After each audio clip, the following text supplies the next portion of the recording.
Assalamualaikum warahmatullahi wabarakatuh.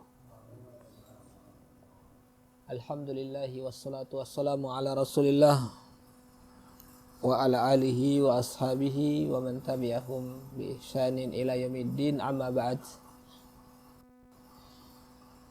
Yaqulullahu ta'ala fi kitabil karim, ya ayyuhalladzina amanu taqullaha haqqa tuqatihi wa la tamutunna illa wa antum muslimun.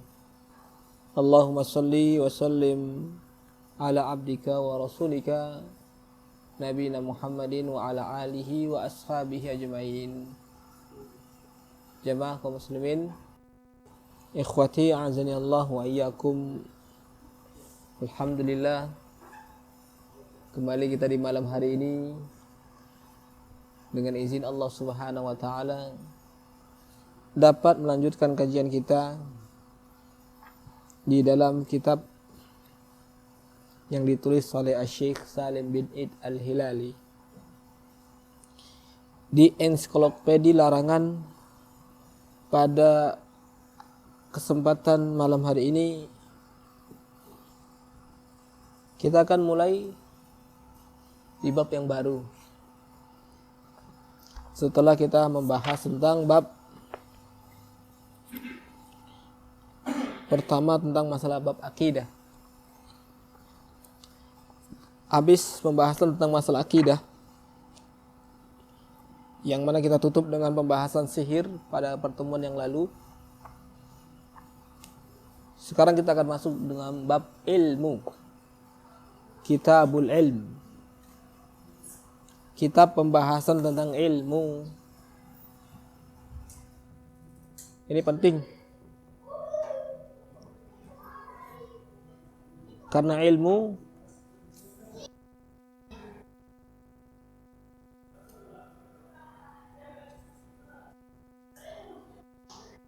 hubungan. Ilmu merupakan sumber.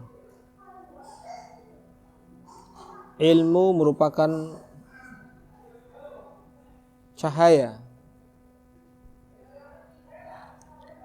Oleh karena ini kita dilarang untuk mencari ilmu dengan niat selain mencari wajah Allah Subhanahu wa taala.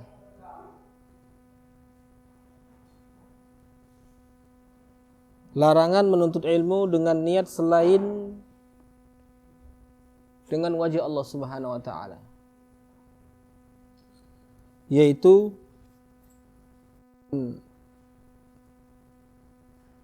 menuntut ilmu karena dunia, menuntut ilmu karena niatan yang lain, atau menuntut ilmu karena ingin mendapatkan sanjungan, pujian, atau karena kita ingin dikatakan seorang yang alim, seorang kiai, seorang ustadz. Ya, bisa merusak semua niat-niatan tak kala kita duduk di majelis taklim. Makanya awal pertama sekali tak kala kita berangkat rumah kita ke majelis taklim, itu penting waktunya. Niatnya itu apa ya? Apakah kita duduk di sini di majelis taklim ini mendapatkan sebuah faedah ilmu? Kita ingin menjadi jagoan, menjadi pendekar, kita mendebat orang semuanya sana. Dapat kita ilmu, habis itu kita salah-salahi orang, salah kok itu, apalagi kalau kita menyalahi yang mana orang yang lebih tua kita dari kita, orang tua kita, meskipun memang perbuatan mereka itu salah, tapi ada adabnya agar nggak terkesan kita dalam menuntut ilmu. Ada sedikit kesombongan di dalam diri kita, ada niatan yang lain tak kala kita awal menuntut ilmu. Makanya ini kita kembali diulang lagi untuk menata hati jemaah. Diulang lagi untuk kembali lagi ke awal Niatnya itu penting jemaah. Karena semua amalan itu tergantung dengan niatnya. Besar kecilnya kita akan bisa mendapatkan pahalanya tergantung dengan niatnya jemaah. Nabi SAW bersabda, innamal a'malu binniyat. Semua amalan itu tergantung niatnya. Semua amalan itu tergantung dengan niatnya jemaah. Ya. Menuntut ilmu ini ibadah. Bahkan menuntut ilmu ini kata para ulama, ibadah yang paling mulia yang bisa mengalahkan sholat sunnah jemaah. Kalau antum ditanya sebuah amalan yang bisa mengalahkan sholat sunnah, dialah menuntut ilmu jemaah. Tapi dengan amalan yang menuntut ilmu tadi ini tidak dibarengi dengan niat yang ikhlas lillahi subhanahu wa ta'ala, maka apa yang antum hasilkan sekarang ini hanya sebuah kelelahan, keletihan, kecapean. Ya. Karena para ulama sudah mewanti-wanti nih, fase seorang yang menuntut ilmu ini ada 3 tingkatan jemaah. Antum ingat nih, antum akan merasakan nih fase ini, antum akan merasakan fenomena ini di dalam jiwamu yang bergejolak. Ada 3 fase yang akan antum lewati tak kala antum duduk bermajelis ilmu. Fase yang pertama apa kata para ulama? At-takabbur. Seorang yang menuntut ilmu itu pasti fase yang pertama itu sombong ya Pak. Ya, sikit-sikit mau aja ngelawan netizen nanti di medsos ya. Tengoknya netizen, oh ini salah nih kayak ini dia nih. Iya. Wah, bantol lah kan gitu. Bebantah lah kita di situ kan. Atau dengan kawan kita duduk bisa ya kan. Yang biasa dia nongkrong yang salah wak kayak gitu. Wak betul kan gitu ya. Dengan sikap dia langsung ya akan-akan dia sudah mengerti ilmu yang besar. Akhirnya terjadi perdebatan. Ya menurut kau kan kayak gitu. Awak kan punya Imam Syafi'i kan katanya. Awak punya Imam Ahmad katanya. Begaduh ya. Membenturkan antara ucapan Imam Ahmad dengan Imam Syafi'i. Padahal Imam Ahmad dan Imam Syafi'i berkawannya orang tuh kan gitu. Ya, kita yang menjadikan diri kita yang enggak berkawan kan gitu. Akhirnya inilah yang awal manusia, orang awal penuntut ilmu pemula itu ini kesannya jemaah yang tidak baik dipandang oleh orang awam ya. Tak kala kita mulai menuntut ilmu ini kesannya kok kita berbantah-bantah. Ini bid'ah, ini salah, ini padahal baru sedikit aja ilmu yang dia dapat jemaah ya. Baru sedikit ilmu aja yang didapat, bersamaan di sana masih ada segudang dalamnya ilmu tentang bagaimana para ulama memahami sebuah permasalahan jemaah. Ini hati-hati kita nih, orang yang belajar ini fase yang pertama antum akan lewati nih. At-takabbur, kok sombong jemaah. Ya. Kita jumpai teman-teman kita yang dahulunya yang disebut sebagai para pendekar ini jemaah ya. Yang ilmunya masih minim ya, masih dangkal ya. Kerjaannya antum dapati asik bebantah-bantah aja jemaah. Kalau kalah berdebat dia nih, ini yang kasih tahu nih fenomena yang sekarang. Kalau kalah berdebat ya, ujung-ujungnya mainnya fisik ya. Ujung-ujungnya melawan debatnya bukan karena ilmiah lagi jemaah ya. Mengata-ngatain ya. Udah main fisik ini dan itu jemaah. Ini enggak terhormat, ini tercela. Orang menjadikan ilmu itu untuk jadi lahan perdebatan itu enggak baik jemaah ya. Enggak baik jemaah ya. Apalagi kalau antum debat kusir di medsos, ingat ya, yang namanya dunia maya itu sebuah lautan yang tak bertepi saking dalamnya dia itu antum nggak akan tahu bagaimana kapasitas orang yang ada di dalamnya. Ya. Jadi itu bukan sebuah wadah, bukan sebuah ruang tempat antum harus mendebat mereka di situ jemaah ya. Apalagi kalau mereka sampai pada titik mereka menghinakan agamamu ya. Merendahkan sunnah Nabi, mengolok-olok sunnah Nabi. Yang salah siapa? Yang salah siapa? Kita yang salahnya jemaah ya. Kita yang kadang ilmunya sedikit, akhirnya terpancing ya. Akhirnya kita lawani mereka, rusak niat kita awal mula yang diingatkan oleh para ulama, hati-hati. Fase pertama dalam kau menuntut ilmu apa? Sombong. Gitu juga kita sama keluarga kita, sama istri kita, ya. Tak kala istri kita jatuh ke dalam kesalahan, langsung kita tegur dengan bahasa yang keras, bahasa yang kurang sopan, kan gitu. Padahal istri kita udah tahu luar dalamnya kita, bajingannya kita, cuma kan gitu. Ya sampai dia ngata, kayak gitu. Kau banyak kali cerita kau bang, kan gitu. Awak udah tahu kau itu cemana, kan gitu. Udahlah, masa banyak cerita lah, kan gitu. Ya. Udah pernah main film kau itu, kan gitu. Ya itu jemaah ya, kalau kita yang memang semangatnya menggebu-gebu kali, kan gitu jemaah ya. Semangat ada tapi ilmu minim, itu terjadi kayak gitu jemaah ya. Alih-alih apa? Yang si istri seharusnya dia bisa menerima sebuah nasihat, atau ibunya bisa menerima sebuah nasihat, temannya bisa menerima nasihat, ditolak mentah-mentah. Kenapa? Karena backgroundmu orang udah tahu gimana dirimu jemaah. Tapi kalau kita masuk lagi ke tahap berikutnya, tahap yang kedua. Ya, setelah kita tahap yang pertama ini takabur, sombong, ya. Ibarat kata para ulama, pendekar yang turun dari gunung. Antum belajar di gunung nih. Semua jurus antum pelajari, ya kan? Kata sang guru, udah tamat ya kau buku ini. Turunlah kau ke bawah, kan gitu. Ya, dia menganggap bahwasanya yang ada di bawah ini nggak ada apa-apa, kan gitu. Pasti dia akan libas semuanya, tapi ternyata yang di bawah ini ilmunya lebih mengerikan jemaah. Ilmunya ibarat elang. Ini perumpamaan aja nih, ibarat. Elang itu kalau di atas bagaimana dia? Dia kalau terbang dari atas, dia akan menganggap apa yang ada di bawah ini kan kecil juga kan. Tapi coba dia turun ke daratan. Ya, ternyata dia makhluk yang paling kecil jemaah.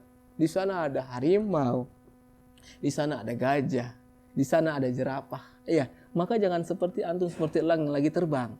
Ya. Tapi hendaknya kita masuk ke fase yang kedua, ya. Fase yang kedua, kita menuntut ilmu itu tawadu. Tawadu itu rendah hati. Ya, mulai kita agak sedikit tenang. Ibarat kata orang ilmu padi. Padi itu makin bisi, makin tunduk jemaah ya. Kalau ditanya, abang kan dalam ngaji kan bang? Enggak ah. Biasa aja, masih baru pak aku, sama kayak kalian gitu. Kalau fase yang pertama bang, abang udah lama ngaji, padahal ini baru ngaji seminggu coba kan itu. Udah lama lah, aku coba tanya aku dulu, gitu. Tanyalah, coba lah, kayak gitu. Awak tanya bang sekarang sama abang, semut yang bertanya kepada Nabi Sulaiman itu semut jantan apa betina?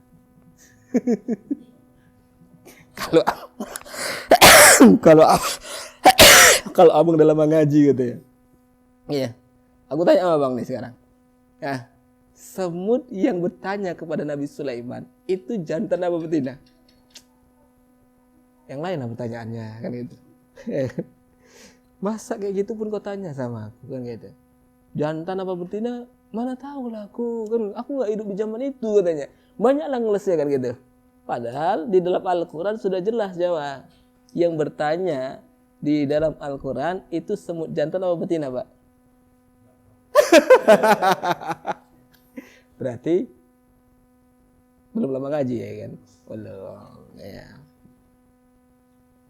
Antum apa? Betina apa jantan? Betina. Betina. Ya. Yakin antum betina? Yakin. Berarti dalam lama ngaji ya kan? Berarti dalam mengaji coba. Iya. Baik, ya. Yang bertanya itu semut coba ya betul. Ahsan teh.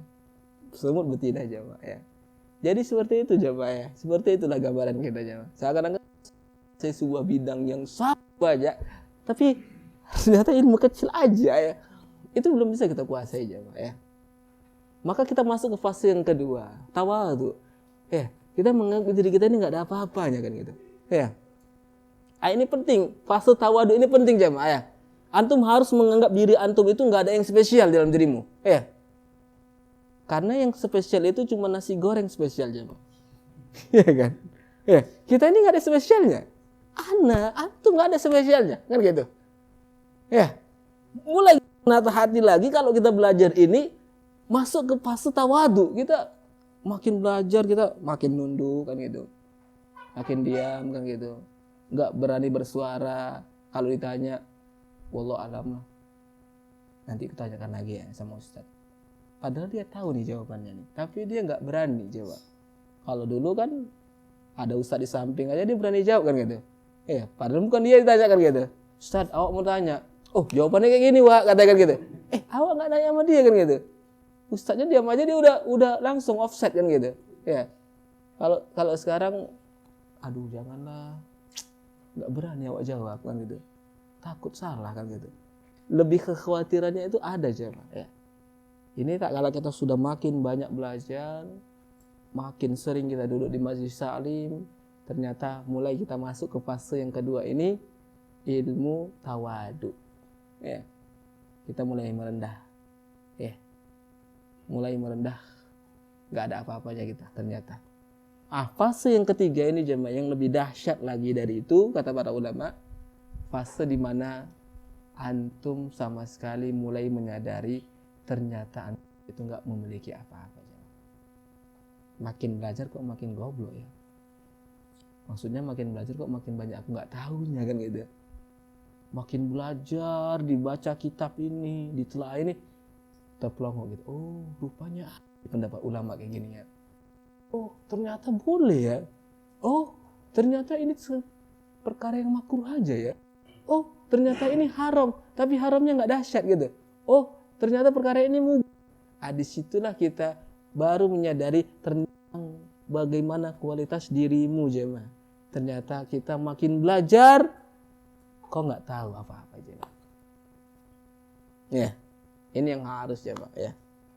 Yang dituntut untuk kita menata hati kembali, untuk kita menuntut ilmu itu ikhlas lillahi subhanahu wa ta'ala. Niatnya harus ikhlas.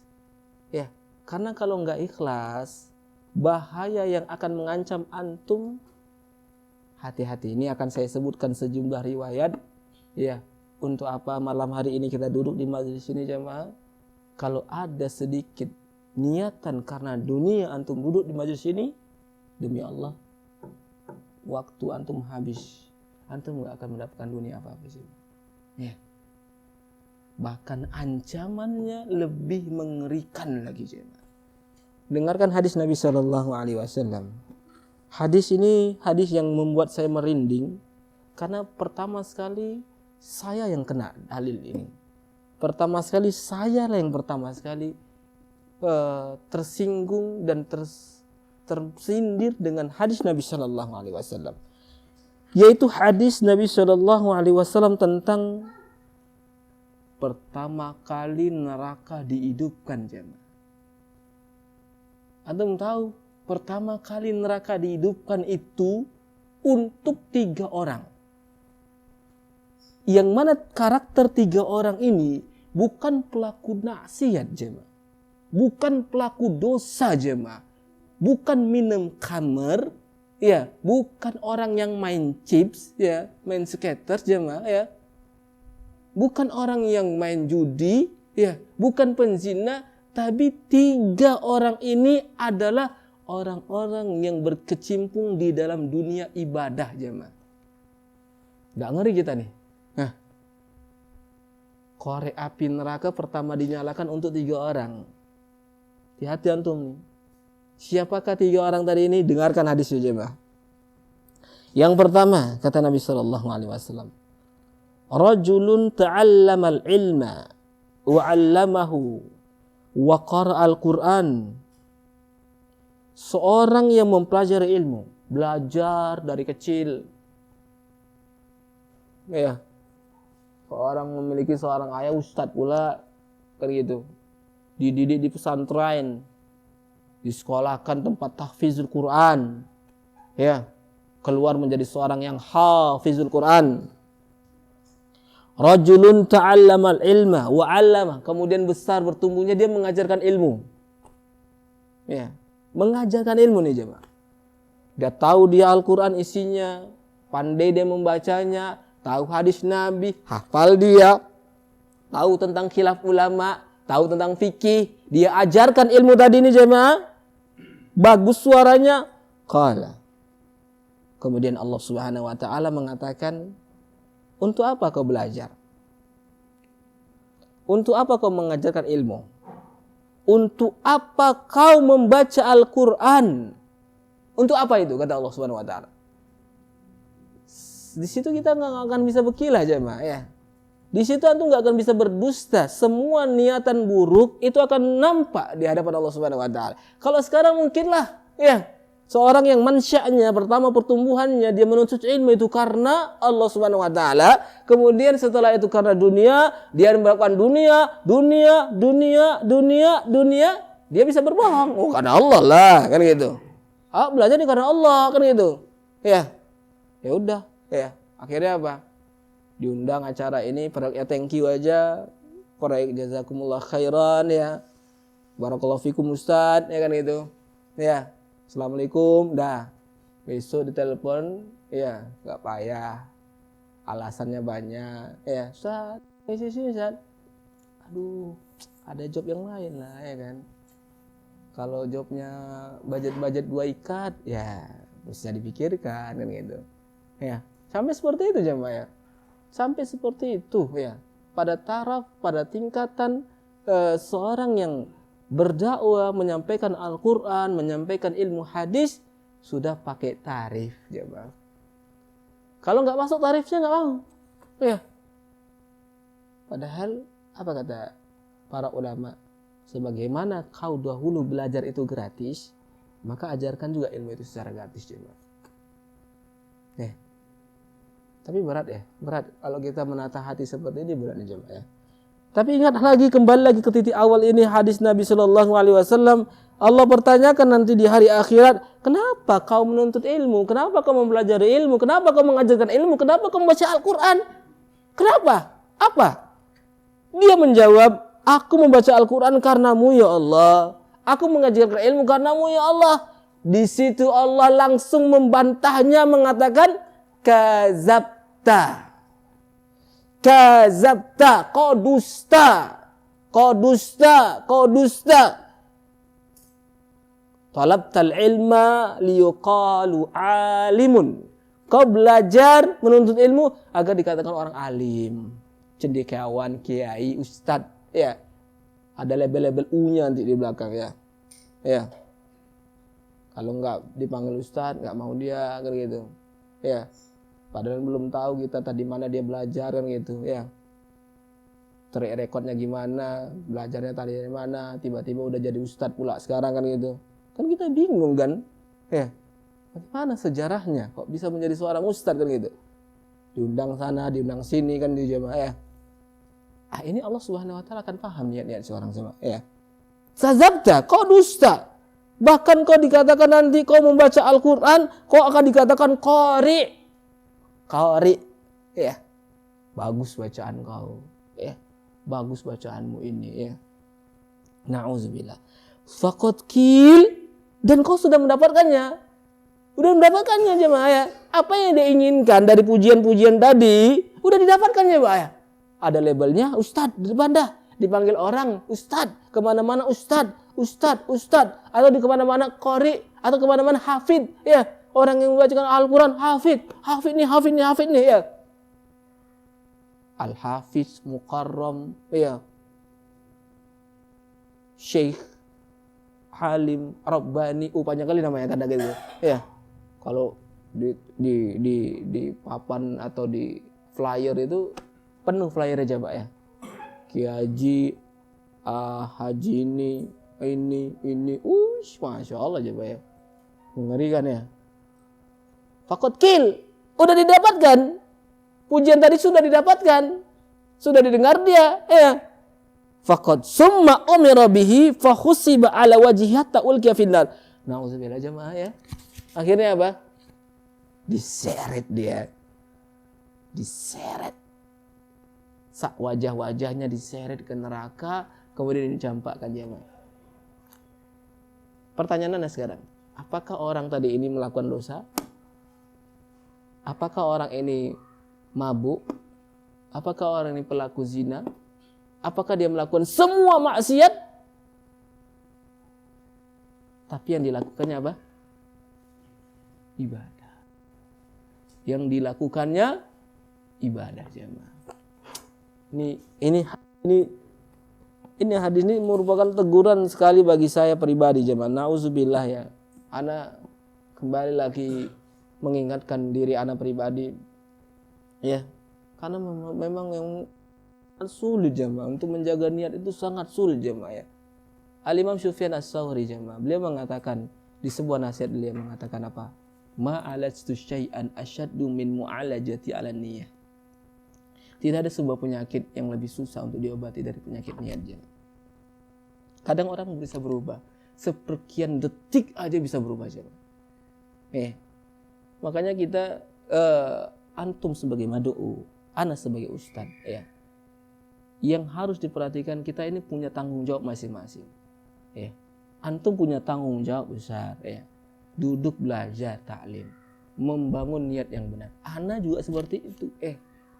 Makanya terjadi kesalahan-kesalahan itu tak kalau antum sudah berani mengkultuskan seorang ustaz, menganggap seorang ustaz itu levelnya sudah masuk ke level dewa, ya.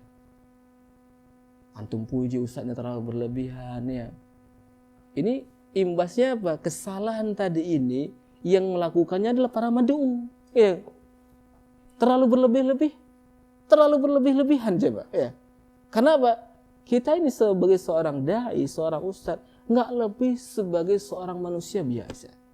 Bisa salah, ya, bisa jatuh dalam kekeliruan, ya. Tapi jangan terlalu, ya, meninggikan, jangan terlalu memuji seorang tadi ini, ya. Sehingga apa? Lupa diri kita. Orang tuh kalau dipuji, ya, siapa yang kuat dengan pujian, kan gitu? Siapa yang kuat dengan pujian, ya kan gitu? Ya, antum aja panggil ketua minta lempul kan, tua, cair lempul kan gitu. Besok lagi, ya, lempul. Baru kena ketua kan gitu.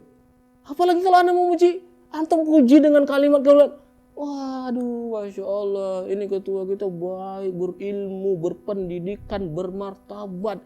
Ya, antum sanjung dia, Jawa, ya. Wah, itu ngeri kali kan gitu. Ya, inilah yang seakan-akan kita memberikan porsi kepada seorang jamaah, ya, yang seharusnya nggak ustaz kan gitu. Ini ustaz nih, sikit-sikit gitu. Ini ustaz nih, padahal baru belajar, jamaah kan gitu. Ini ada ustaz kita nih kan gitu. Tadi mana dia belajar tiba-tiba jadi ustaz kayak gitu. Ya. Kita sendiri yang memberikan fasilitas tadi, jemaah. Akhirnya dia terjatuh ke dalam tipu muslihat syaitan, yang mana tadi permainan hati tadi nggak ada yang bisa mengetahui, jemaah. Kita butuh antum jaga niat antum, Anda juga harus menjaga niat Anda, jemaah. Dan apa yang ada di hadapan Anda ini lebih berat ketimbang antum semua, kan gitu. Ya. Kenapa? Panah ini tertuju kepada anda semua nih. Ya. Orang yang mengajarkan ilmu, orang yang belajar, orang yang membaca Al-Quran, ternyata ujungnya apa? Ujungnya apa? Ingin dikatakan seorang alim. Ujungnya apa?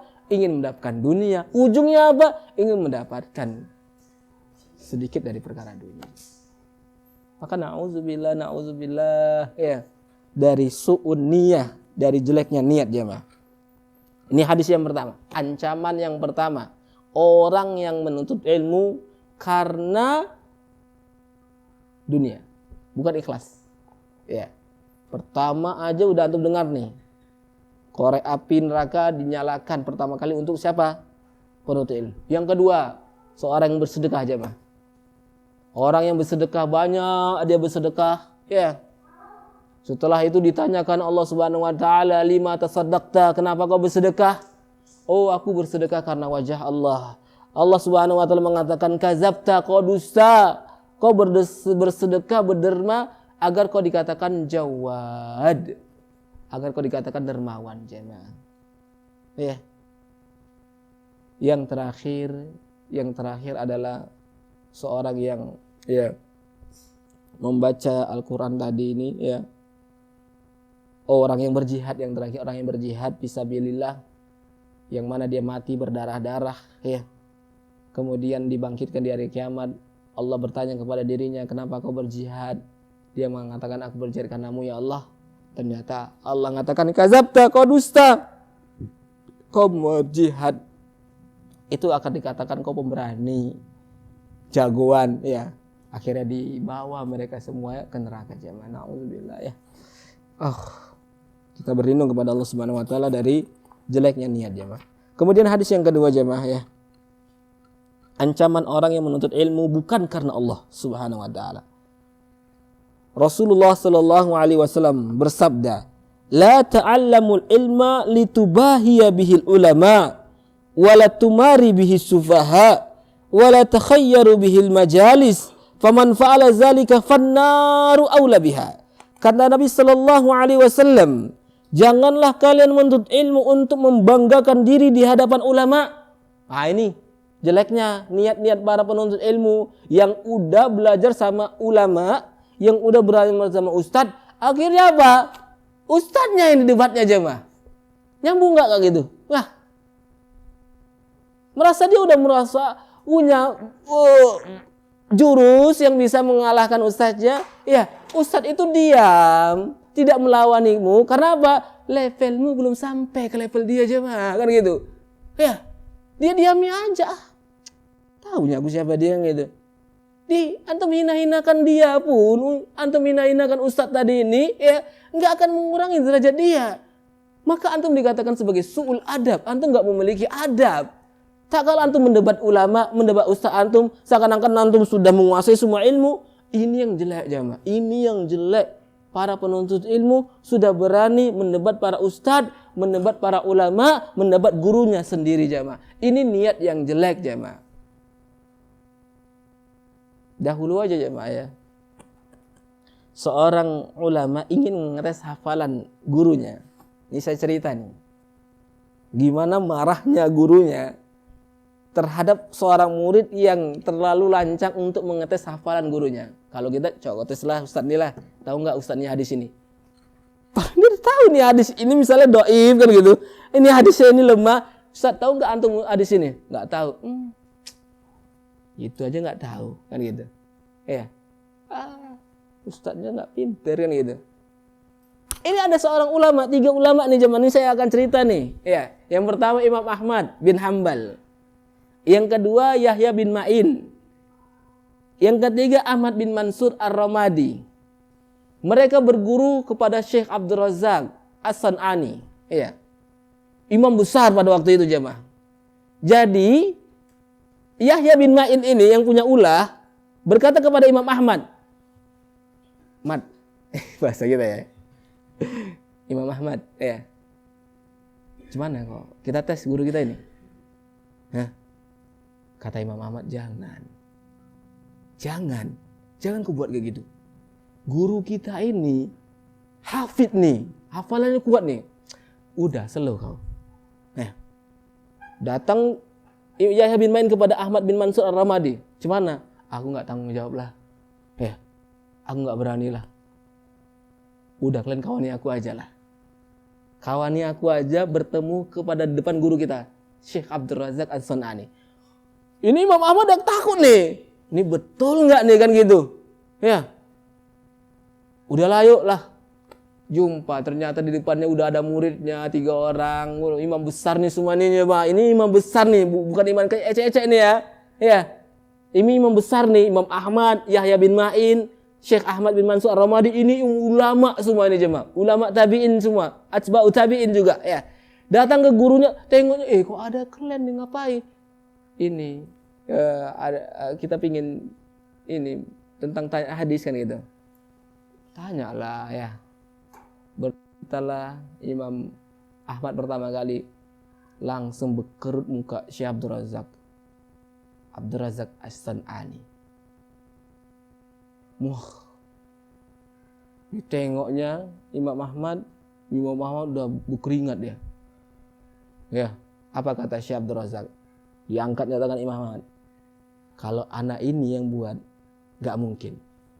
Ini orangnya bertakwa katanya. Dia tunjuk Syekh Ahmad bin Mansur Al-Hamadi. Kalau dia ilmunya belum sampai, katanya. Ini ulah kau nih, katanya. Yahya bin Ma'in. Langsung ditendangnya jemaah ya. Disepaknya sampai jatuh. Keluar dari rumah Syekh Abdul Razak As-San'ani. Sambil dia pegang bekas tendangan gurunya. Itulah kok kan, aku bilang kan. Guru kita ini hafalannya luar biasa. Tapi kok tenang, katanya. Aku sukai tendangan dia ini, katanya. Ya, aku lebih sukai tendangan dia ini dari segala sesuatu. Maksudnya dia udah gembira kali tentang gurunya ini ternyata hebat gitu. Tapi antum jangan tes sana ya. Ya. Antum jangan tes sana ya. Antum jangan tes sana ya. Nanti anak tendang antum juga. Enggak lah, coba ya. Baik. Kayak gitu coba ya. Seperti itulah mereka coba ya. Menghargai para ulama kan gitu. Menghargai sampai mereka sedikit pun mereka enggak akan membenturkan ucapan seorang ulama dengan ucapan ulama anaknya. Ya, mereka hanya mengatakan ada sebuah riwayat pendapat seperti ini sih. Bagaimana? Tapi terkadang kita dengan lancangnya, Ustadz, ada Ustadz Fulan ya berpendapat seperti ini. Cuman menurut antum? Wah, ini enggak adab kali nih jamaah, pertanyaan antum ini enggak adab. Ya, antum jangan benturkan ya ucapan ustadz itu dengan ucapan ini jamaah. Ya, berarti seakan-akan antum akan melaga ilmunya. Ini aku laga nih. Mana yang lebih paten nih? Ya. Betul enggak nih ucapan ustadz ini apa ini? Ya, itu antum enggak kelas jamaah. Antum bertanya seperti itu enggak adab. Apa kata Nabi sallallahu alaihi wasallam? Barang siapa yang menuntut ilmu untuk membanggakan diri di hadapan ulama, itu enggak boleh. Antum berhadapan dengan para ulama itu enggak boleh. Ya, antum harus menjaga adabnya. Ya. Atau kemudian kata Nabi sallallahu alaihi wasallam, atau untuk mendapat orang jahil. Ya. Orang yang baru belajar antum debat ya. Sibuk antum mengatakan, "Oh, ini enggak bisa nih." Ya. Ini khilaf ulama nih. Kau tahu enggak khilaf ulama gimana? Imam Syafi'i berkata kayak gini nih. Ini. Belum awak bicara lagi udah 1000 mengeluarkan gitu. Ya. Ini namanya untuk mendapat orang jahil jemaah. Kemudian apa? Kata Nabi sallallahu alaihi wasallam, janganlah kalian memiliki tempat untuk menjadi seorang yang terhormat di majelis jemaah. Antum lihatlah para ulama. Syekh bin Baz rahimahullah taala ya. Tak kalah dalam situasi majelis besar moderatornya ingin memuji Syekh bin Baz, apa kata Syekh bin Baz? Cukup. Berhenti. Enggak mungkin. Ya seorang ulama selalu aja terus mantap. Naikin lagi sikit lagi nanggung belum pas nih kan gitu. Enggak kayak gitu jamaah, dia orang tuh enggak suka pujian ya. Orang tuh enggak gila pujian kayak kita kan gitu. Ya. Baru seorang itu memuji aja. Enggak, antum lihat video enggak kalau ana berbohong coba ini. Antum lihat video Syekh Muhammad bin Shalih Utsaimin, moderator yang ingin memuji. Cukup. Lanjut ke pertanyaan katanya. Enggak mau dia ya. Berat tadi pujian tadi ini, berat bagi dirinya. Kenapa dia enggak merasa terhormat gitu? Dia sama dengan kita jamaah ya. Tapi ada kalau orang gila hormat tuh kadang kita pun heran kan gitu. Sikit-sikit kita harus hormat kepada dia. Sikit-sikit kalau kita harus ini. Itu bukan seorang ulama jamaah. Ulama itu penuh dengan ketundukan jamaah. Takut mereka. Jangan-jangan nanti ini sebagai fitnah, ujian bagi mereka jamaah. Ditutup celah-celahnya itu sangat ditutup jamaah. Ya. Jauh hari Nabi SAW seperti itu juga jamaah. Nabi itu enggak mau untuk diangkat-angkat kali jamaah. Ada pujian-pujian Nabi tepis. Ya. Pujian yang terlalu berlebihan yang disanjung oleh para sahabat, kata Nabi, "Jangan. Aku ini manusia biasa. Jangan kayak gitu. Ya, jangan kalian jadikan aku seperti Isa bin Maryam. Layaknya orang Nasrani memuji Isa bin Maryam. Jangan." Nabi sudah contohkan ya, seperti itu jamaah ya. Makanya para sahabat Nabi sallallahu alaihi wasallam juga dapat setelahnya dari Rasulullah SAW. Generasi itu setelahnya dapat pengamalan dari para sahabat. Setelahnya dapat juga. Makanya ilmu tadi kalau benar dia rentetannya, langsung dia ada jejak tangga yang ada dari riwayat-riwayat tadi jamaah. Berarti kalau orang yang suka disanjung ya, gila hormat ya, berarti dari mana ilmu yang dia dapatkan? Apa benar yang dia dapat dia kaji tadi dari Al-Qur'an atau dari hadis Nabi sallallahu alaihi wasallam, atau memang dari awal mula dia menuntut ilmu itu ada niat-niatan yang buruk jemaah. Makanya lihat nih, bentar aja itu semua jemaah ibarat kata Allah Subhanahu wa taala seperti buih di lautan jemaah. Fa amma zabadu fayazhabu zufa'an. Adapun buih di lautan itu akan hilang. Wa amma ma yanfa'un nas fayamsuku fil ard. Tapi yang betul-betul bermanfaat bagi manusia akan kekal jemaah. Antum akan bisa lihat, antum akan bisa ukur mana yang betul-betul ikhlas lillahi subhanahu wa ta'ala. Tak kala dia berdakwah lillahi subhanahu wa ta'ala dengan orang yang hanya sibuk dengan sanjungan, dengan viewer, dengan follower, ya. Akan hilang. Akan hilang sedikit demi sedikit ya. Tapi antum lihat para ulama yang namanya sampai detik ini juga masih disebut-sebut jemaah. Padahal orang itu sudah mati jemaah. Pada ulama tadi sudah meninggal. Tapi kenapa kita selalu menyebutkan qala Asy-Syaikh bin Baz, berkata Syekh bin Baz, berkata Syekh Muhammad bin Shalih Utsaimin, berkata Syekh Albani, berkata Imam Ahmad, berkata Imam Syafi'i. Kenapa ya? Niat ikhlasnya mereka menuntut ilmu jemaah. Al-Imam Malik, keikhlasan Imam Malik jemaah. Al-Imam Malik punya kitab namanya Muwatta jemaah. Ini anak jelaskan teman-teman. Kitab Imam Malik namanya Muwatta. Isinya hadis. Dan kitab Imam Malik ini lebih dahulu dari kitab Imam Bukhari. Dikabarkan kepada Imam Malik bahwasannya ada ulama yang menulis kitab Muwatta juga. Namanya Al-Imam Ibnu Abi Zi'bin. Nulis kitab Muwatta juga. Ya. Apa kata Imam Malik?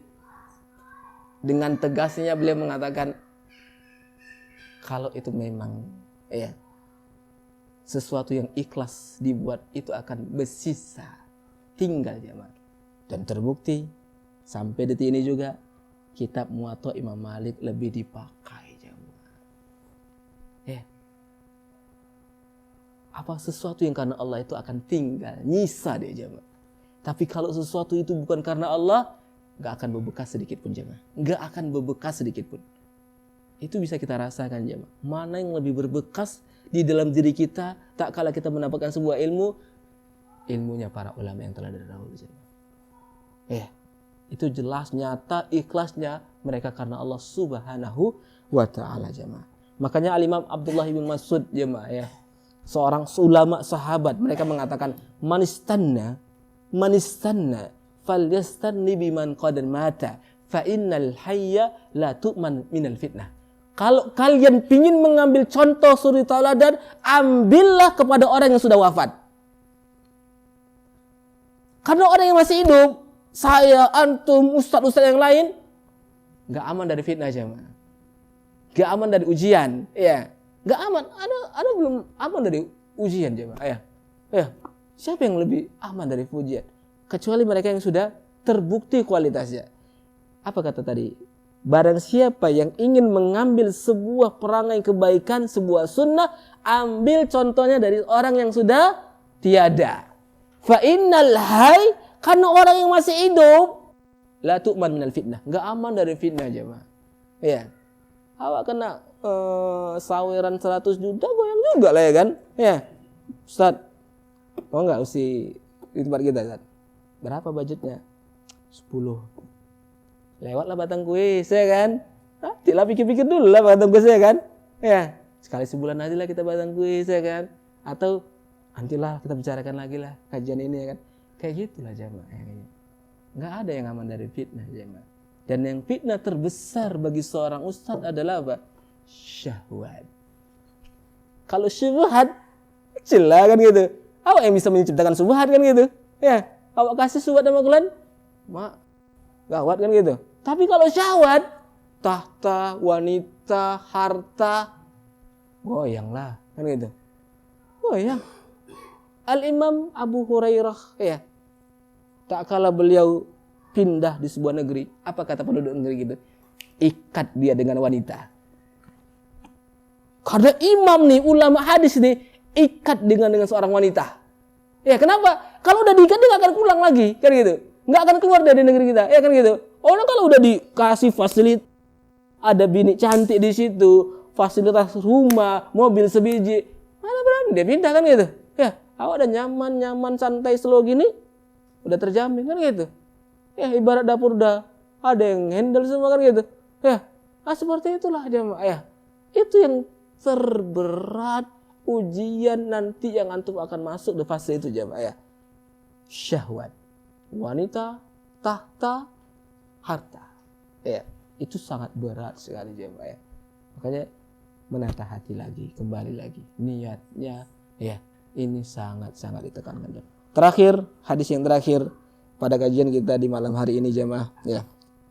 Pentingnya niat menuntut ilmu karena Allah Subhanahu wa taala. Nabi sallallahu alaihi wasallam bersabda, "Man ta'allama ilman mimma yabtaghi bihi wajhullah, la yata'allamuhu illa liyusiba bihi arada minad dunya, lam yajid arafal jannah yaumal qiyamah." Nauzubillah.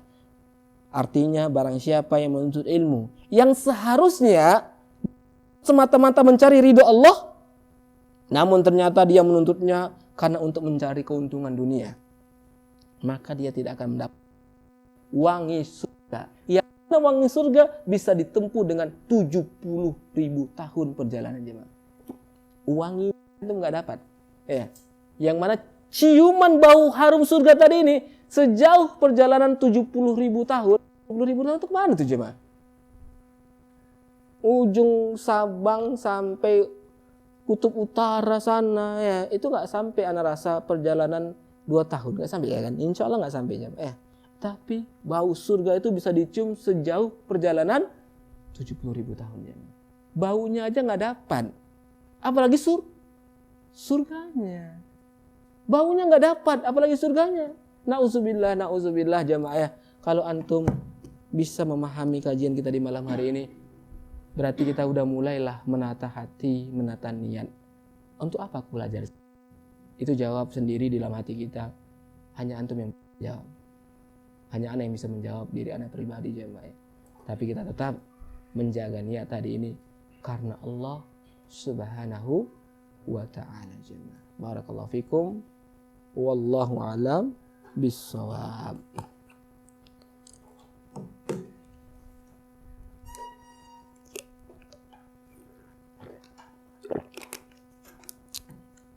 Taib. Ini karena dunia juga nih. Tapi kalau dapat ini ya, antum datang sini bukan karena ini, insya Allah enggak lah ya kan. Ini hanya sebagai selingan aja jemaah ya. Dan ini ibaratnya sebagai motivasi kita ya. Tak kala ada seorang memberikan hadiah kepada kita, ini sebagai motivasi kita agar kita lebih semangat ke depannya. Taib, masya Allah, masya Allah. Hadiah semakin hari semakin menggiurkan dan semakin banyak hadiahnya jemaah. Baik. Pertanyaan pertama, cepat-cepatan. Hadiahnya baju. Semua baju, cuman satu aja peci jemaah. Ya. Sekedar info, bajunya ini ukurannya XL. Ada yang double XL. Ya. Ya. Ini ukurannya L. Golden size lah pokoknya, golden size ini. Golden size kali. Oh, ini ada medium nih, coba. Oke, pertanyaan pertama. Siap-siap. Siapa yang bisa jawab tunjuk tangan. Langsung ya, tunjuk tangan, jemaah. Pertanyaan pertama. Sebutkan fase dalam menuntut ilmu. Ups. Duluan dia. Sombong, tawadu, kemudian fase yang terakhir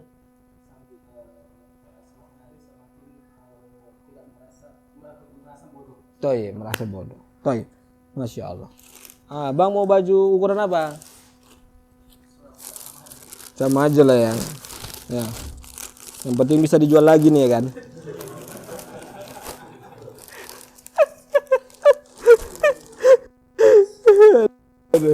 Nah. Oke, lumayan ya kan. Ntar lagi Idul Adha ya kan, Idul Adha, pakai baju baru. Pertanyaan kedua. Sebutkan 3 orang yang akan dinyalakan neraka padanya. Ups. Duluan. Orang yang mempelajari ilmu. Ya, yang kedua. Orang yang bersedekah karena ingin dipuji. Kemudian yang ketiga. Orang yang berjihad karena ingin dikatakan Oke, Hasan, barakallahu fik. Nah, baik. Pertanyaan selanjutnya, jemaah. Pertanyaan selanjutnya, perhatikan. Perhatikan. Sebutkan ancaman orang yang belajar bukan karena Allah.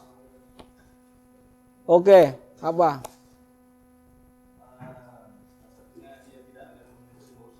Oke, Ahsan, tidak mencium bau surga. Barakallahu fik. Ini silakan diambil. Buat baju ya, Masya Allah. Pertanyaan selanjutnya jemaah. Pertanyaan selanjutnya. Ya. Sebutkan sebuah penyakit yang paling susah untuk diobati. Oke, apa? Hah? Ria? Salah. Apa? Hati. Apa itu hati? Penyakit hati, niat jemaah. Thayyib, ahsan, barakallahu fik. Nah, baju nih. Kalau nggak cocok atau kebesaran, tukar-tukar aja kalian ya. Ya. Tukarlah kan gitu. Ya, aja kekecilan gitu kan. Terakhir nih, ini topi nih. Ah, topi males lah kan gitu. Topi, pertanyaan mudah jemaah. Pertanyaan mudah jemaah. Sebutkan 3 orang yang datang kepada Syekh Abdul Razak As-San'ani. Siapakah mereka? Siapakah yang mengetes Al-Imam Abdul Razak As-San'ani itu jemaah? Siapakah yang mengetes? Boleh. Apa? Siapa? Imam Ahmad bin Hambal, kemudian Yahya bin Ma'in, kemudian Ahmad bin Mansur Ar-Romadi. Ya, ingat ya. Imam Ahmad bin Hambal, Yahya bin Ma'in, kemudian Imam Ahmad bin Mansur Ar-Romadi jemaah. Masya Allah, alhamdulillah kajian kita hari ini telah selesai dengan izin Allah Subhanahu wa taala. Barakallahu fikum, semoga Allah Subhanahu wa taala selalu menjaga niat-niat kita hanya untuk Allah Subhanahu wa taala. Wa akhiru da'wana alhamdulillahirabbil alamin. Subhanakallah bihamdika asyhadu an la ilaha illa anta astaghfiruka wa atubu ilaik. Assalamualaikum warahmatullahi wabarakatuh.